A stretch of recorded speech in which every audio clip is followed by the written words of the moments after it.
It's really quite amazing how many people volunteer to pay more tax than they need to.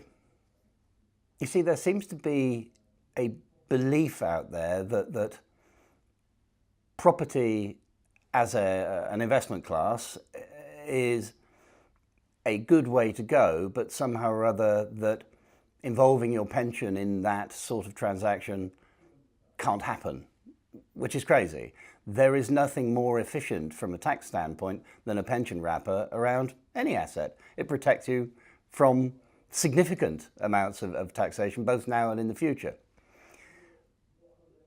Where the system seems to be failing is where people take the view that it is either one or the other. And really what we're saying is for most people, both works best. The fact is that your pension, if you're a business owner or actually just an investor who's looking to invest in property, more often than not can be a significant contributor towards both the acquisition of the property and the protection of those properties against taxation and various other baddies going forward. Why is this not more broadly understood? There simply is nothing as efficient as the combination of property and pension. It isn't one or the other. For real tax efficiency and for real growth, combining the two is an absolute winner. We feel passionately that pensions need to be more relevant to most people, and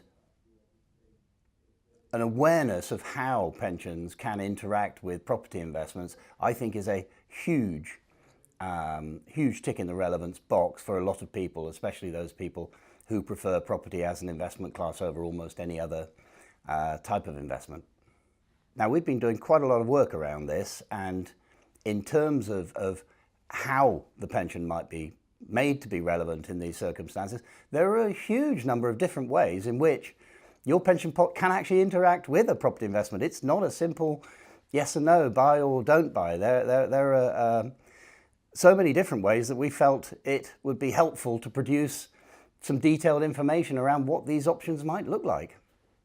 Now, whether that's buying a piece of commercial property or indeed investing in some land for residential development, whether it's buying a derelict property for further development, these are all hugely relevant to the UK property investing public, and always in which a pension can involve itself in that transaction.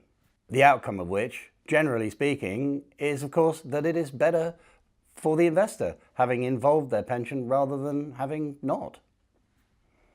Our brochure, The Key to the Door, should transform the way brokers and investors interact and consider pensions when considering property investments.